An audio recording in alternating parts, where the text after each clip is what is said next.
합니다. 우리가 잘 알고 있는 예수님의 어머니가 바로 마리아죠.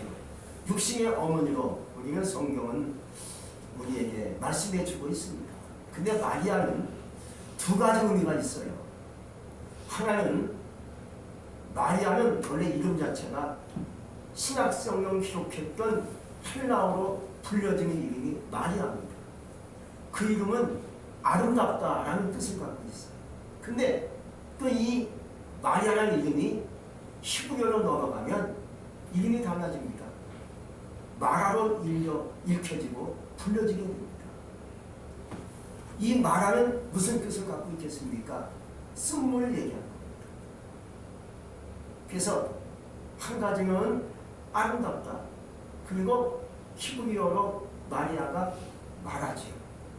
이 말의 의미는 쓴물이다. 그런 뜻을 갖고 있어요. 이스라엘 백성들이 애굽에서 합격했다가 430년 만에 애굽에서 빠져나오죠. 얼마나 재밌고 멋있고 홍해바다 건너서 광야로 빠져나오는데 기가 막힌 스토리가 그 속에 있는 것이죠.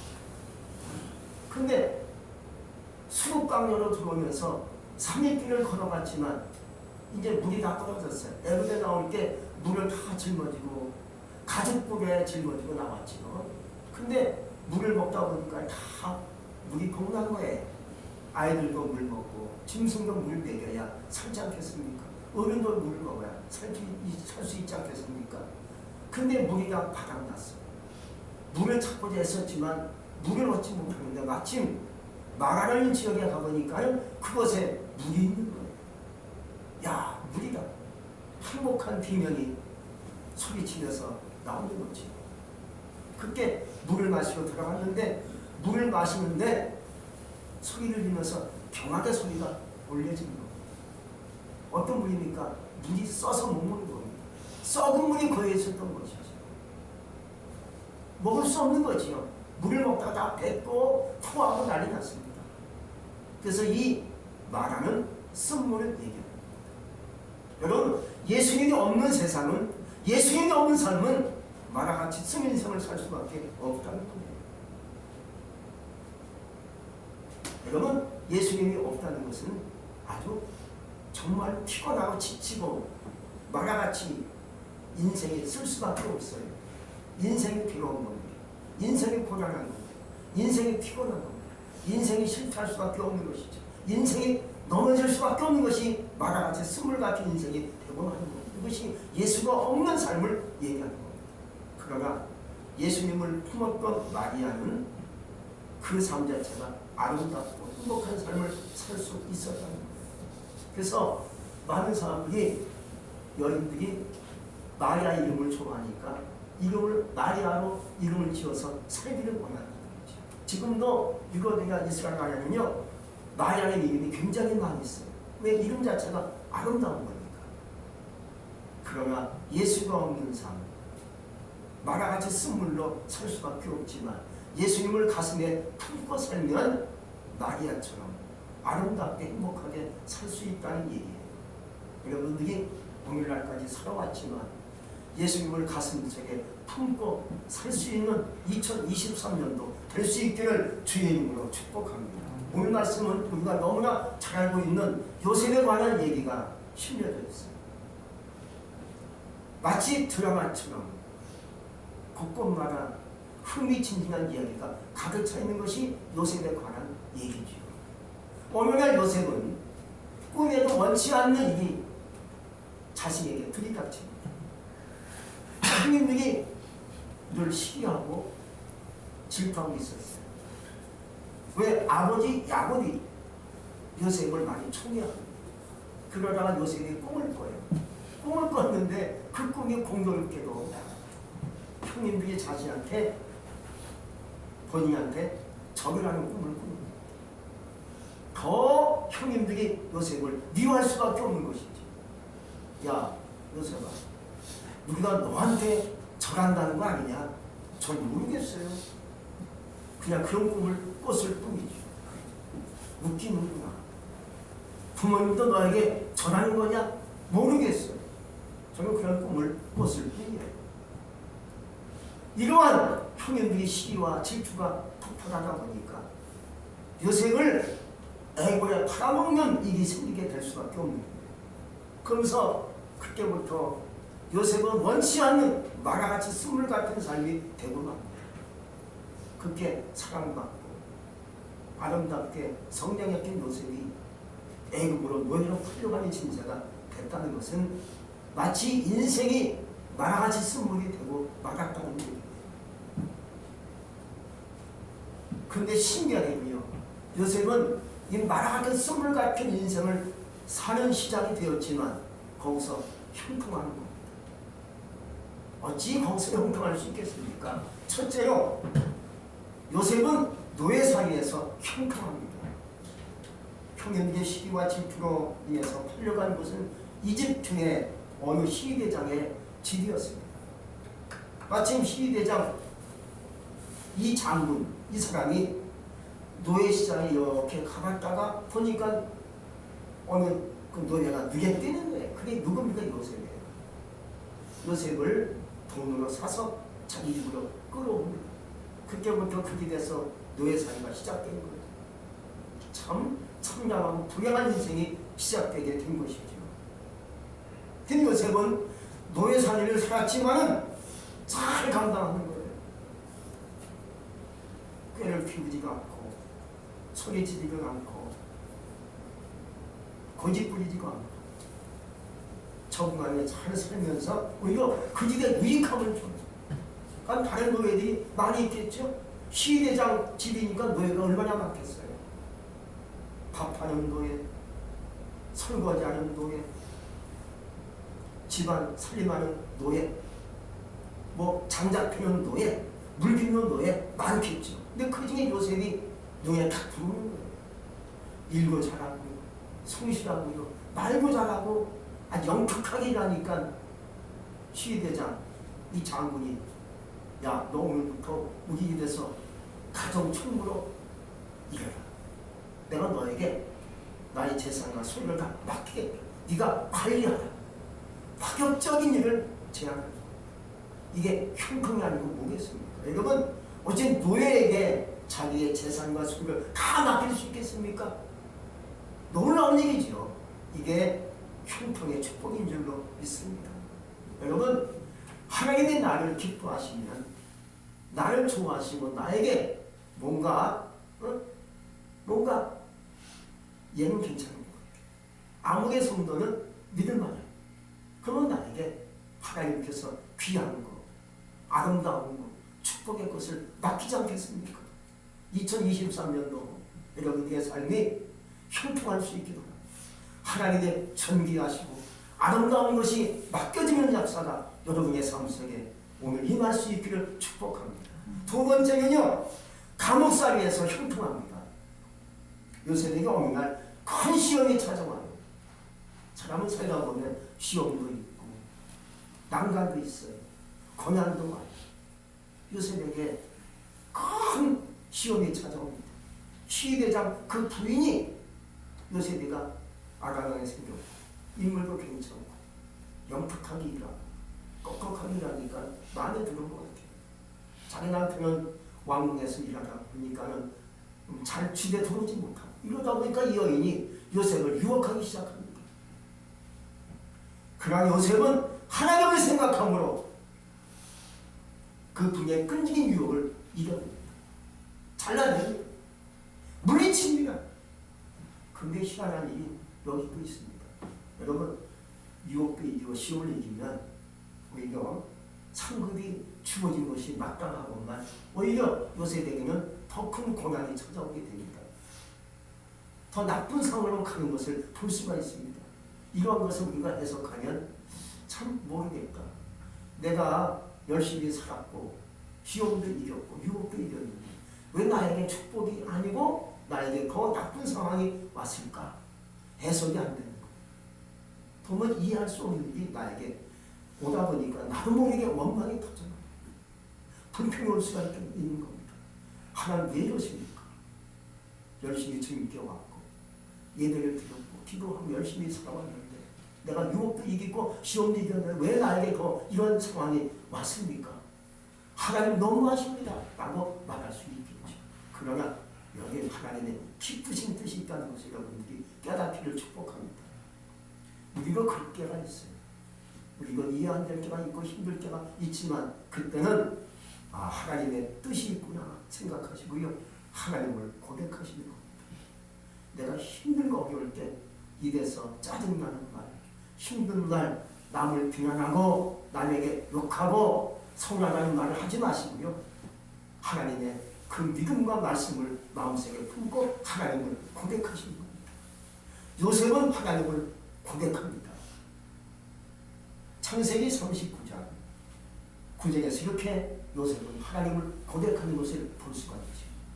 그런즉 내가 이 큰 악을 당하여 하나님께 득죄하리까 라고 고백합니다.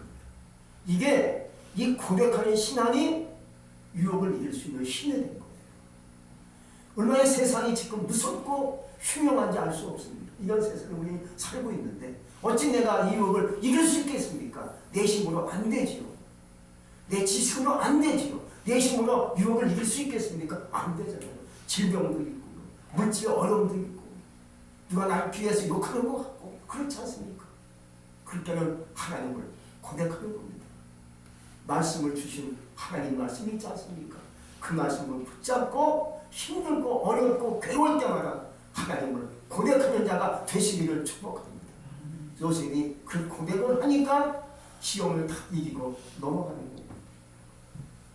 사실 여러분, 여성들이 남성을 유혹하면 유혹에서 이길 자가 있겠습니까? 여자가 아름답게 유혹하는데 어째 유혹을 이길 수 있는 남자가 세상에 어디 있겠어요? 그것도 아주 파격적인 제안을 하면서 유혹하면 남자가 다 넘어지는 거예요.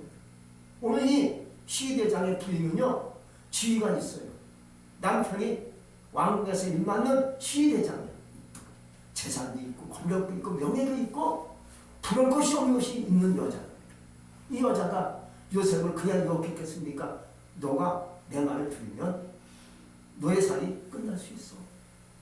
나중에 좋은 집 줄게. 걱정하지 마. 너에겐 자유가 그 있지? 자유를 줄 거야. 하고 유혹을 했을 것 같아요. 그렇다면 요셉은 알았어요. 하고 함께 하룻밤 잘 수 있어요. 요셉은 아닙니다. 저는 그럴 수 없습니다. 우리 대장께서 나에게 맡긴 것은 재산과 소유지만 당신은 나에게 맡기지 않았습니다. 하고 딱 거절합니다. 이게 요셉입니다. 이러니까 요셉이 거기서 이길 수가 있었던 거예요. 그런데 참 좋아요. 이겼으면 하나님 나에게 상금을 줘야죠. 상금은 고사하고 이 여인이 굉장히 화가 난 거예요. 네가 감히 나에게 이 거절을, 나에게 이 대항을 거절해? 죽어봐. 마침 요셉이가 도망칠 때 옷을 벗어던지고 도망쳤어요. 그러자 남편이 이제 그 다음날 도망했지요. 여자가 거꾸로 요셉을 되잡아서 모함을 하는 겁니다. 여보, 당신의 사온 노예가 나를 겁탈하려고 왔다가 소리치니까 도망치었는데 옷이 여기 있어. 남편 시위장에게 그래 이러면 안 되겠구나 하고 죄를 뒤집었으니까 죄인이 된 거죠. 요셉이 죄인 되어버렸어요. 노예자가 죄인으로 갈 것은 어디입니까? 감옥뿐이죠. 어디로 가겠습니까? 감옥뿐이죠. 참 억울하게 요셉이 감옥에 갇히게 되는 것이죠. 베드로전서 2장 19절에서 말씀하고 있어요. 불안하게 고난을 받아도 하나님을 생각함으로 슬픔을 참으면 이는 아름답다라고 얘기합니다. 여러분, 누가 요셉을 기억할 수 있겠습니까? 요셉은 지금 가나안 땅에서 잡혀온 노예입니다. 여기는 이방 땅 애굽이에요. 오면은 이집트를 얘기하는 거죠. 여기서 누가 아는 사람이 있겠습니까? 친척이 있습니까? 형제가 있습니까? 누가 있겠습니까? 아무도 없죠. 친구가 없지요. 누가 있습니까? 누가 이 사람의 사정을 알아볼 사람이 어딨겠습니까? 아무리 얘기한들 너가 참 억울하게 들어갔구나 하고 들어줄 사람이 어디 있겠습니까? 너 죄졌구나. 넌 감옥 가야 돼. 하고 감옥에 들어갑니다. 근데 누가 기억하는 겁니까? 하나님이 기억하시게 된 줄로 믿습니다. 살다 보면 우리도 불안하게 대우를 받고 부당하게 힘든 일을 당할 수가 있지만 그냥 참게 울면서 참기 바랍니다. 제가 참겠습니다. 억울하지만 하나님께 기도하며 참겠습니다. 참으면 누가 기억합니까? 하나님이 기억하십니다. 하나님이 기억하시니까요 희한한 일이 생깁니다. 감옥에 들어갔어요. 근데 감옥에 누가 있습니까? 간수가 있어요. 간수장이 있어요. 이 사람에게 하나님의 은혜가 쏟아 부어집니다. 은혜를 부어주시니까요 간수장의 눈이 열려가지고 요셉이 괜찮네. 아니 너무 쓸만한 놈이요. 여겨울 사람이 아닌 것 같은데 왔자. 요셉에게 모든 죄수의 재반 사무를 다 맡깁니다. 네가 죄수들을 관리하라. 너에게 맡기겠노 하고요. 그때부터 알아서 해라 하고 시시콜콜 따지지 않고요. 다 맡겨버립니다. 이게 감옥에 형통한 자가 된 요셉의 상황인 줄로 믿습니다. 여러분 형통은요. 다 뚫린 것이 형통이 아닙니다. 고난 속에 길이 열리는 것이 형통입니다. 어려움 속에 길이 열리는 것이 형통입니다. 막혔는데 길이 열려서 이게 형통인 겁니다. 여러분의 삶이 2023년도 막혔지만 지금은 힘들고 어렵고 고난이 있고 물질로 건강으로 가정사에 힘이 있지만 어려움이 있지만 뭔가 열리기 바랍니다. 형통할 수 있기를 주의 이름으로 축복합니다. 세 번째는요. 애굽의 바로왕 앞에서 형통합니다. 감옥에서 꿈 해몽으로 능력을 알기 시작한 요셉은 감옥에 갇힌 지 만 2년 만에 바로왕 앞에 서게 됩니다. 사실 여러분들 왕 앞에서 왕이 꾼 꿈을 해석한다는 것은 쉬운 게 아닙니다. 가슴 떨리는 일입니다. 긴장이 되면요 해몽도 못할 수 있습니다. 사람 원래 큰 무리에 있으면 떨려가지고 말도 못하잖아요. 요셉이 그럴 수가 있어요. 사실 요셉이 감옥에 있을 때 두 간원장이 왕께 죄를 져서 끌려옵니다. 요셉이 갇힌 그 감옥이 왕이 죄수를 가두면 왕궁의 감옥이었습니다. 그곳에 갇혔는데 마침 두 간원장이 감옥에 끌려옵니다. 뭔가 왕께 죄를 진 것 같아요. 하나는 떡 굽는 관원장, 하나는 술 마시는 관원장입니다. 늘 끼니 때마다 술을 잘 이렇게 만들어서 다치면 술 관원장이 있어요. 또 한 사람은 떡을 잘 구워가지고 아주 맛있는 떡을 왕께 하사하는 그러한 떡 굽는 관원장이 두 사람이 감옥에 끌려온 거예요. 뭔가 실수한 것 같아요. 근심이 가득 찬 그에게 요셉을 보면서 잘 관리해 주죠. 어느 날 두 사람이 동시에 꿈을 꿔요. 꿈을 꿨는데 아침에 일어나 보니까 두 사람이 얼굴이 근심빛이 가득해요. 그렇게 요셉이 말합니다. 관원장님들 무슨 일이 있습니까? 저에게 말씀하시면 제가 말씀해 드릴 수 있습니다. 우리가 꿈을 꿨는데 참 희한한 꿈을 꿨네 하고 꿈 얘기하니까 요셉이 말합니다. 하나님이 말씀을 하시겠죠. 꿈 얘기하세요. 그래서 꿈 얘기했는데 한 사람은 요셉이가 꿈꾼 것을 해석한 대로 이루어집니다. 한 사람은 거꾸로 관원장은 달려서 죽고 한 사람은 풀려나는 꿈을 해몽해 준 겁니다. 그래서 풀 맞은 관원장은 풀려나가죠. 다시 복직 깨죠. 복직 깨죠. 그러면서 나갈 때 얘기합니다. 요셉이 사실 저는 여기 올 사람이 아닌데 왔어요. 나가시면 저를 기억해 주세요. 라고 한마디 딱 권합니다. 수많은 관원장이 알았어. 내가 당신을 기억하고 나갔지만 깜짝 무소식. 1년이 가도 소식이 없어. 2년이 지나도 소식이 없는데 마침 왕의 꿈을 꿔요. 할렐루야. 바방의 꿈을 꿨는데 간밤에 꿈을 두 편을 꿔요. 꿨지만 그 꿈을 해석할 자가 없어. 그 당시면요 애국에 박수무당이 박사리 술사리 많이 있어요. 이 사람을 다 불러드립니다. 왕의 꿈을 꿨는데 너희들이 해석을 해줘야겠다. 그렇습니다. 하고 왕의 꿈을 해석하는데 해석할 자가 아무도 없는 거예요. 누가 해석할 수 있겠어? 하나님이 주신 꿈인데 해석할 수가 없는, 아무도 없는 거지. 그때 마침 누가 기록하는 겁니까? 수많은 관원장이 2년 전에 있었던 일을 기록하는 겁니다. 그 사실을 왕께 고하니까 왕이 말합니다. 그래, 그 시부리 청년을 내 앞에 데려오라. 내 꿈을 해놓았군. 요셉이 옷을 갈아입고 목욕하고 왕께 나오고, 사실 여 앞에 왔다는 것은 마지막 기회이자 잘못하면 이게 큰일 날 수 있는 기회인 줄로 여겨집니다. 왕의 꿈을 해석하다가 잘못 해석해버리면요, 띠딱하게 빈당하면요, 요셉은 마지막 기회를 놓치고 죽을 수밖에 없어요. 어느 안전을 하고 딴짓합니까? 잘못하면 그냥 죽는 거예요. 잘 해석하면 살고, 못 해석하면 요셉은 그냥 죽는 거예요. 머리 잘라지는 거예요. 이 요셉이 거기서 해석을 잘하죠. 할렐루야. 해석을 기가 막히게 해가지고 그 자리에서 뇌살이 끝나고 죄수복 벗어버리고 그 애국 땅의 어마어마한 통치자, 국무총리가 될 수 있었다는 거예요. 여러분, 요셉이 바로왕 앞에서 형통하지 않습니까? 우리는 어떤 무대에 있는지, 어떤 상황 속에서 있는지 형통할 수 있게 바랍니다. 가정에서 형통하고, 직장에서 형통하고, 내 일 속에서 형통하고, 모든 업장에서 여러분들이 형통할 수 있기를 축복합니다. 근데 이렇게 형통할 수 있는 이유가 있습니다. 하나님 요셉만 사랑하니까 형통했겠습니까? 그건 아니죠. 인물이 좋으니까 그거 아니란 말이에요. 배운 것, 인물은 아무 관계가 없어요. 첫째로 요셉은 긍정의 삶을 살 수 있었다는 것. 비록 노예지만 이 요셉은 긍정의 삶을 살았습니다. 내가 오늘 노예로 끌려왔어. 근데 긍정할 수 없어. 부정할 수밖에 없어. 난 노예가 아니에요.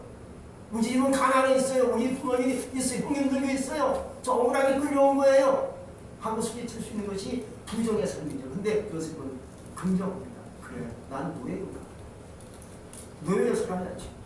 이게 긍정의 삶이에요. 여러분, 현실을 망각할 수는 없잖아요. 현실은 나는 무거운 짐이 있어. 그래, 난 무겁다. 나 아프다. 아픈 거예요. 이걸 긍정하는 거야. 할렐루야. 긍정하다 보니까 거기서 뭐가 나오는 겁니까? 감사가 나옵니다.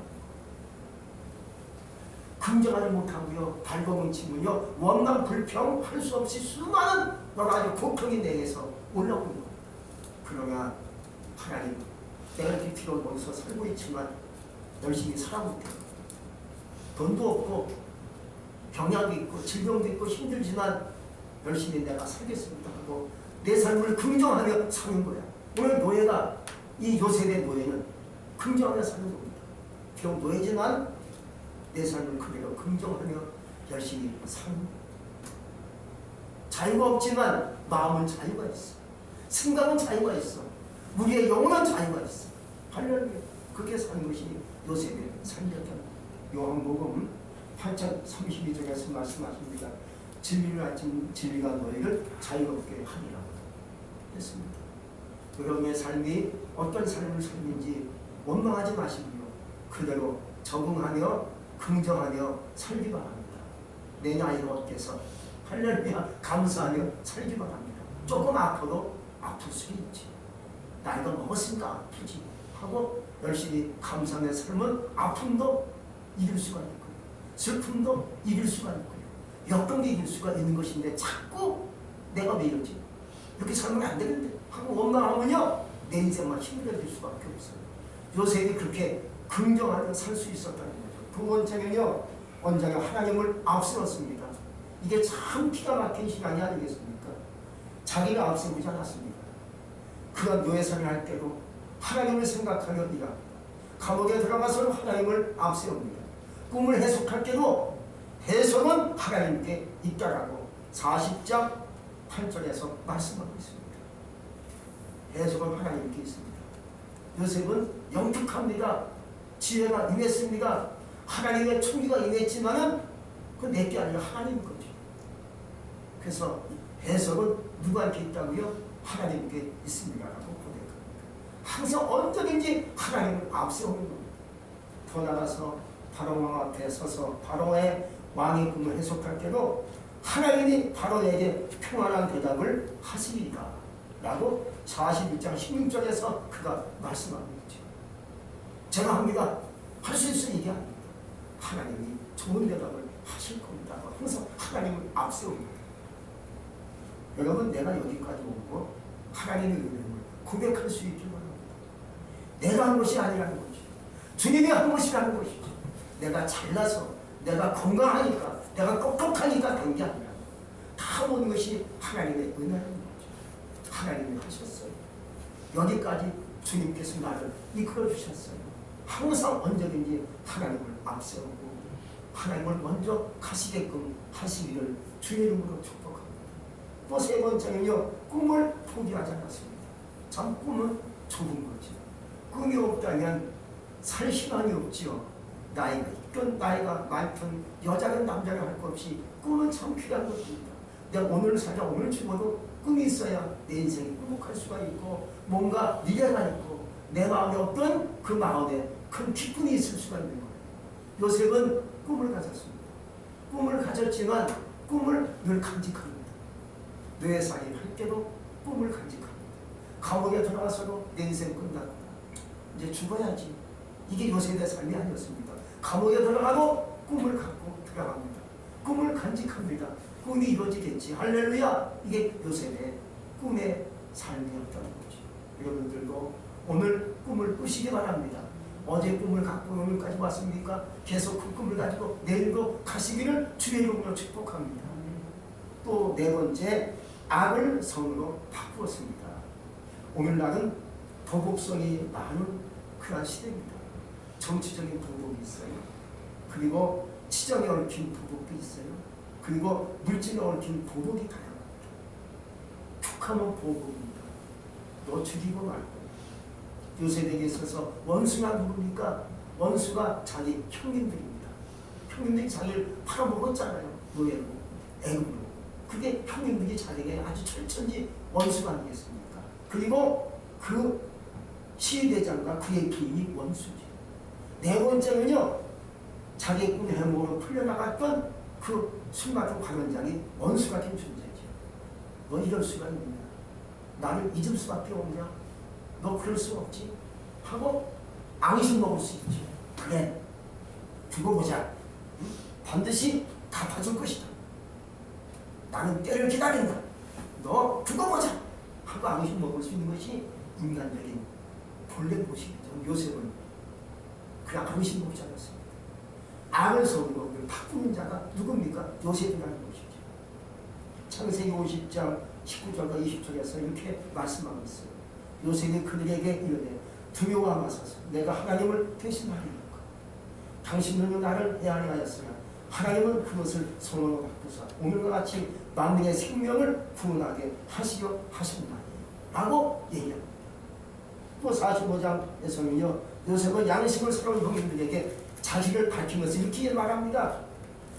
나를 일로 보낸 자는 당신들이 아니라 하나님이시라 라고 얘기합니다. 참 희한한 일이죠. 우리 같으면 올 것이 왔구나. 나 요셉이요, 형님들이지 나를 팔아먹었잖아요. 저 그거 기억 지금까지 잊지 못해요. 마음에 포옹이 졌어요. 마음에 환히 맺혔어요. 당신도 오늘 여기서 죽어야 될 것 같아 라고 얘기했겠죠. 요셉은 그게 아닙니다. 당신 나를 여기로 보낸 것이니 하나님 나를 여기로 보냈습니다 라고 악을 선으로 바꾼 자가 요셉이라는 거예요. 우리 그러므로 노예로 끌려간 것, 감옥에 온 것도 누가 한 것이라고요? 하나님이 했다는 거예요. 이것이 요셉의 신앙의 포인트였습니다. 여러분, 우리에게 역경에 온 것도 고난이 온 것도 하나님이 다 허락하셔서 고난이 올 수 있고 역경이 올 수 있다는 것을 여러분들이 느끼시기 바랍니다. 왜 나에게 고난이 왔을까? 하나님께서 이 고난을 통과하여 더 좋은 축복을 주시려고, 지름길을 열어주시려고 고난이 온다는 거 느끼시기 바랍니다. 고난이 왔을 때 원망하고 불평하고 한숨 쉬고 짜증내지 않기 바랍니다. 하나님께서 그렇게 하셨으면 그렇게 하시는 거예요. 내가 아프면 아플 수 있어. 내가 힘들면 힘들 수 있습니다. 그러나 또 하나님 역사는 아픔도 물러가고 나에게 건강과 축복이 올 줄로 믿습니다. 그래서 모든 것은 누가 하시는 거예요? 하나님이 하시는 거예요. 우리에게 닥친 여러 가지 힘든 것을, 그 악한 것을 선으로 바꿀 수 있는 자가 되시기를 축복합니다. 마지막으로 요셉은 하나님을 마음에 품고 살았다는 것이죠. 2023년도 하나님을 가슴에 품고 사세요. 마리아가 예수님을 품었을 때 아름다운 삶을 살 수 있었던 것처럼, 예수님이 없는 세상은 나라같이 스물같이 살 수밖에 없는 것처럼 우리의 삶을 어떻게 앞으로 살 것인가. 2023년도 1월달이 가고 있어요. 이 2월달이 우리에게 이제 시작될 텐데 여러분들이 좀 더 하나님을 가슴속에 깊이 품고 사시기 바랍니다. 그리 하면서 아름답고 행복한 삶이 열리기를 주의 이름으로 축복합니다. 기도하겠습니다. 전능하신 하나님 감사합니다. 우리가 원하고 바라는 것은 행복하고 형통과 축복을 우리는 원하고 있는데 살다 보니까 나도 모르게 요셉과 같이 마라같이 쓴물처럼 인생에 실패하고 힘들고 역경과 고난이 올 때가 있습니다. 그러나 그럴 때도 하나님을 고백하며 악한 것을 선으로 바꿀 수 있는 믿음을 갖고 나갈 수 있는 우리 모두가 되게 하여 주옵소서. 감사합니다. 축복하시옵소서. 예수님 이름으로 감사하며 기도합니다. 아멘. 할렐루야.